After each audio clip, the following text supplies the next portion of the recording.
chainsaw.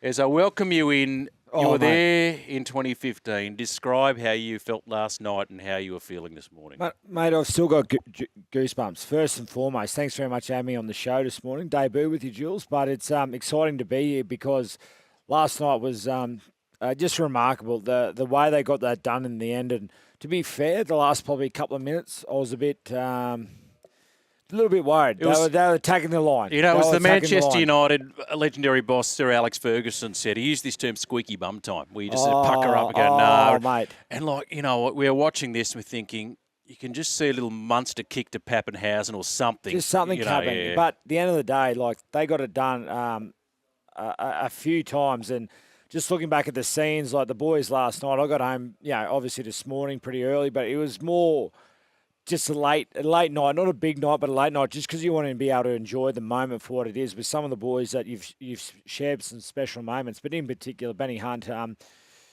just ironic. It's crazy to think 10 years on, he's back in the Brisbane Broncos colours, and he's got the job, and he's going home with a grand final ring. I don't think there's anyone in rugby league that begrudges that for Ben Hunt. He's a very likeable footballer. As you know, I'm a Dragons man, and okay, left. Thank you for your service, but I was overjoyed for Benny Hunt. I thought Harry Grant was really classy and really gracious in his speech afterwards as well. Well, you're spot on, mate. And to be fair, like, Ben's not an extrovert. He's not out there type of guy. Like, he's not out there, promoting himself too much. He likes a quiet time, and I think everyone that's met him and knows what he's about just wants the best for him. And obviously those circumstances going back 10 years ago. I felt he didn't need to redeem himself because I feel like what he's done previously after that, not just on the field but off the field, he didn't really matter for me. But for him personally, like anyone with a bit of an ego, like you need ego in sport. You want to get one back, and he had the ring on the finger last night. He was absolutely ecstatic, and boy, oh boy, Brisbane, enjoy yourselves over the next sort of 3 or 4 or 5 days because it's going to be a hell of a ride. The men's and the women's, let's not forget that. That's what I mean, the whole box and dice. Chuck the AFL boys in there too. Yeah, why not? And who's got the Origin Shield, by the way? Mate, it's tough up there, and it's warm at the moment. There's beaches, like that's where you want to be. Stay away. It's the worst place in the world. The thing about it is, I won't be back here. Otherwise, would I? 2006. What's that? A 19-year premiership drought for a club of that magnitude.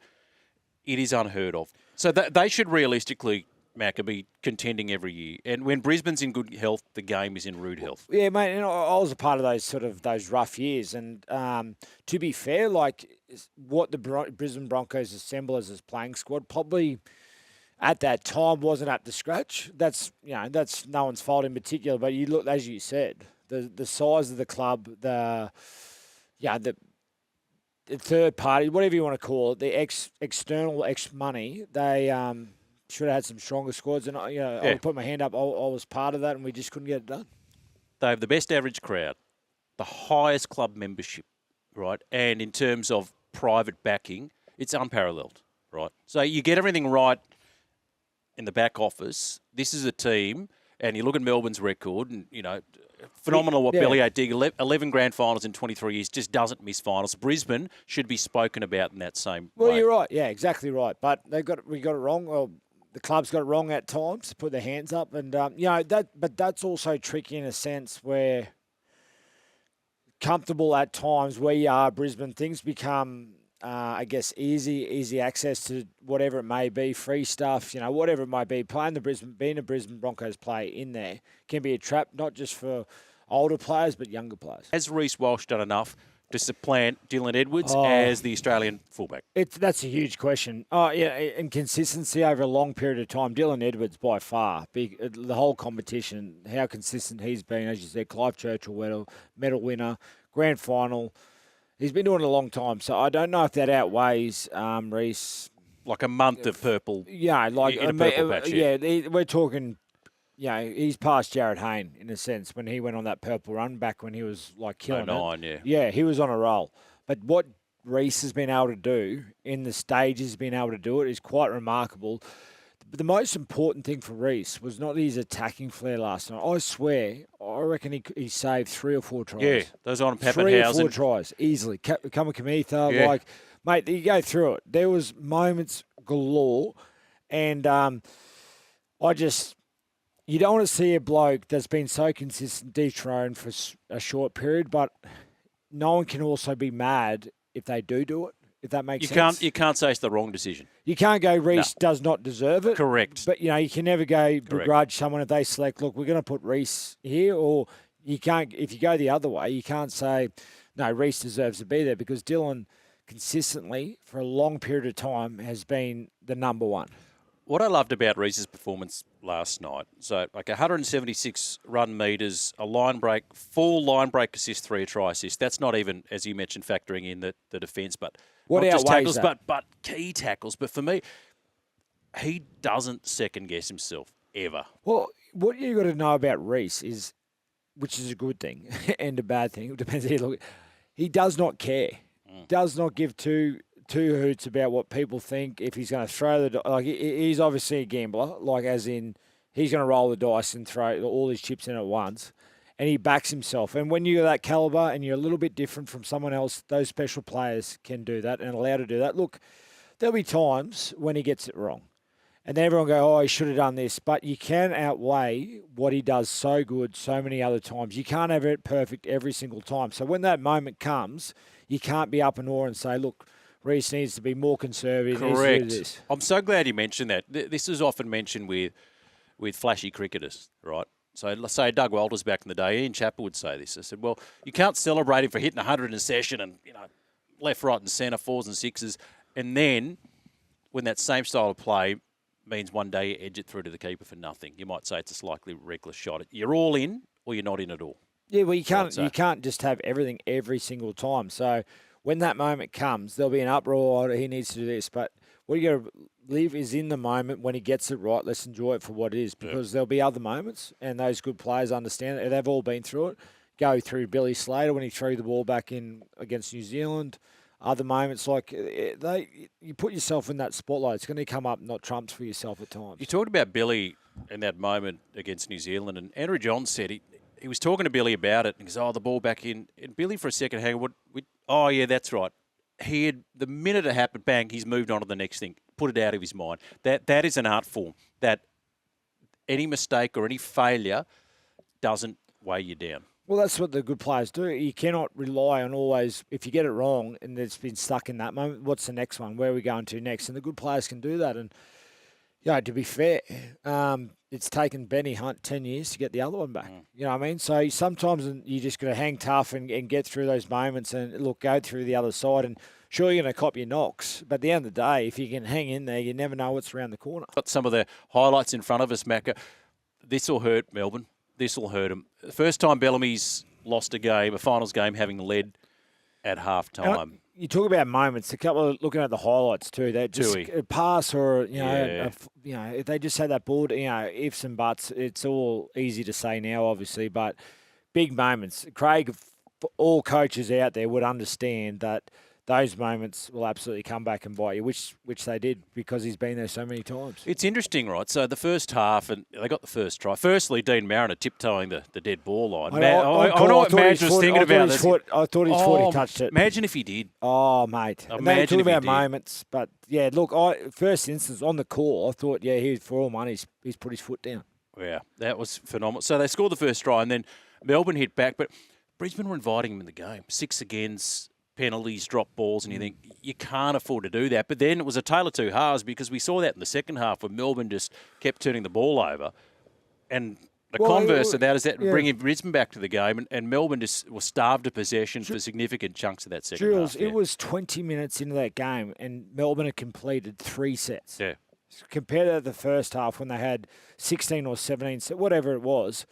But the second half, they were absolutely out in their feet. The boys behind the Storm could not get behind the play of the ball because they were doing so much defence. And it just gets you in the end, because they tried so hard. And, look, they nearly pulled it back, to be fair. So they were gallant, and it hurts losing. And a couple of those players, it'd be hard to comprehend losing 2 years in a row. They've never done it before. Whenever they lose, they always win the next one, Melbourne. So they've bucked that trend. All right, unfortunately for them. For you, Jules, is this the perfect scenario for Adam Reynolds to finish up? Yes. Yeah. I watched Reno last night, and we sort of had this discussion. He can't run anymore. And he's so delicate. He's a cotton wool footballer now. Didn't want to kick when he came back because of the hammies, which begs the question, was he fully fit? And then when he pulled up, and it was pretty innocuous, he thought, is that a hammy again? I think everyone's first thought was, there's his hamstring again. Yeah. Ended up being a calf. I guess the question is, how you can't back him with any confidence to play more than half a season next year, could you? Well, then you keep him on, obviously, and then they bring some young guys through. And I think that made him a little bit more confident now is what Benny Hunt and Billy Walters were able to do. Yep. And without that depth, they're not where they are today and celebrating the way they are, because look at any other team to be able to lose Adam Reynolds, Ezra Mam, and fill the void and go on that run. Yeah. It's quite remarkable. They lost Reynolds, and you mentioned and then Hunt and Walters were deputising superbly in the halves, and we thought, maybe Mam will get a start. Mam was outstanding again off the bench, and this is the thing. I don't know what he did to Will Warbrick before, but he was out to get him. He gets under their skin, doesn't he? But there's something about the way Brisbane play and their individuals is that they can be unorthodox, and that is so dangerous because you disrupt the best systems in the game. We saw it against Penrith, we saw it against Melbourne. To come from 16 down against Canberra, 14 down against Penrith, which no one does, and then 10 down against Melbourne. They were just on a run, and there's something to be said about momentum. And they had it. They had it in spades. And further to that too, Mac, what made this game so fascinating was, Brisbane just shrouded in storylines with the Mam suspension at the start of the year, the Ben Hunt redemption story we spoke about, the sacking of a favourite son as coach in Kevy Walters. And you get a bloke who coached against a lot of these guys last year in the Origin arena, Michael Maguire. There's a heap of stories. You go through that depth of that squad and where they've come from, and the Payne Haas finally getting to, does he get recognised now as the premium? Has to. And then you throw in Gammett, you throw in Katone, Dalium Centre of the Year, all these guys. It just comes back to perfect timing, and it's just laid bare from last night, and these guys will now get recognised as some of the key players amongst some of Broncos folklore, and they should. Staggs was immense last night. Well, he's the energizer bunny, and he's the leader within that team, as much as he might not want to recognise that. But when the Broncos are on, Katone's chasing from marker, he's kick chasing, he's getting aggressive with the ball. When he's up, you can feel it, and the rest of the boys get on the back of him. I've seen a lot of tremendous front rowers in my time. Lazarus, for me, was always the gold standard. Shane Webke not far behind. And more, your Jesse Bromwiches and these sorts of guys. Now that he's got that grand final, and he needed that on his resume, he could be the best I've seen, Payne Haas. And he may not have even peaked. And, because you don't want to compare errors and what players are able to do, but some of the tries and some of the things he's able to do is quite remarkable. And when he first came into grade, I remember you do the old 1.2, broken Bronco, whatever you want to call it, 20, 40, 60s. And this kid turned up, obviously a big he was a bit leaner back then. He turned up and we're running next to him. And then the last couple of laps, he just took off a little bit quicker, got a little bit quicker. You think you know of him, but who the hell is this kid? Yeah. Because kids previously with that normally take a couple of months to build into it, where he just set the standard from the start, and it's quite remarkable. Not just his fitness standards. I don't believe another player in the NRL history has been able to have to deal what he's had to deal with off the field. With both his parents, the whole lot, guardian of whole lot, mate. And he's raised Hans Haas, who's coming through our Broncos junior development system. He's a great kid, wants to learn and be like his big brother, but he's not just a brother. He's a dad of that family, provides everything. And I don't think you could name another player that's had to deal with he's had to deal with. 0457 736 736. I think it was 2 second-half shutouts against the Panthers and the Storm. Good point from Graham. And so for all the talk about the flair and attack, I mean, defence stood up when it needed to stand up. Well, big games defensively, and if they just hung tight through those periods when they weren't having all the ball or possession or whatever it may be, and they just got enough attacking flair to get the job done. And it just showed last night, and Melbourne had their opportunities. They just couldn't ice those moments. 1300 01 1170. Hey, Jace. Oh, morning, Kingy, and g'day, Macca. Hey, mate. I'd like to g'day. Just like Panther Pete said, I was out at Acor Stadium last night, and as you know, Kingy, I'm a Waz fan, but there was around 70% Broncos supporters, and it was just a game for the ages. you guys touched on it really well, all of the key players, and I really thought that the Broncos bench stood up, as there was a noticeable change when Kobe Hetherington entered the field and Ezra. But shout out to Pat Carrigan, he played 80 minutes in the middle last night, and he had to because they had so many injuries and head knocks and all that type of stuff. The other thing I want to throw to you, Macca, is with the chaos, with all of the injuries that was going off, I was interested to hear that, Reece Walsh got deservedly the Clive for his attack and defence, but his leadership at those times, being a key position player and being one of the only spine players left, he was even saying after the game how he didn't even know who was playing what, and he had to call shapes to get attacks on.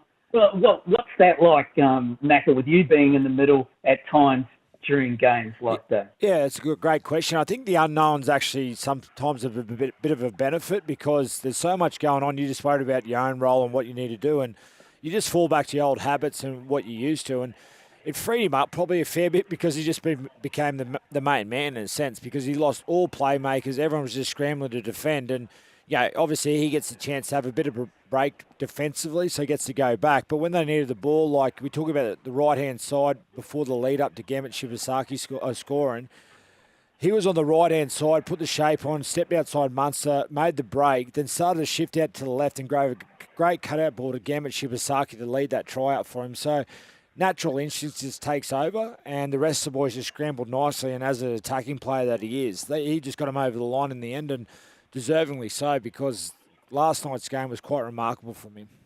Good on you, Jace. Thank you, mate. It was a great night out. Yeah, it was probably a 70-30 split in the crowd. Perfect insurance Madge had on the bench. You got a plan for potential injuries, but Mam, Pakes, Smoothie.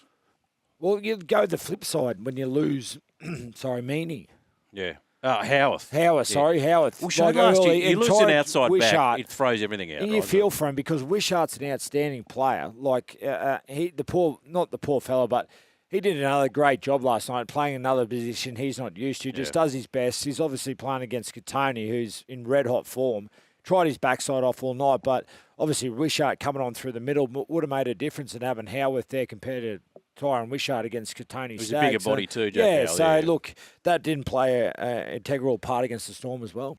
Thanks for watching. For more great content, subscribe to SEN League, your home of the greatest game of all.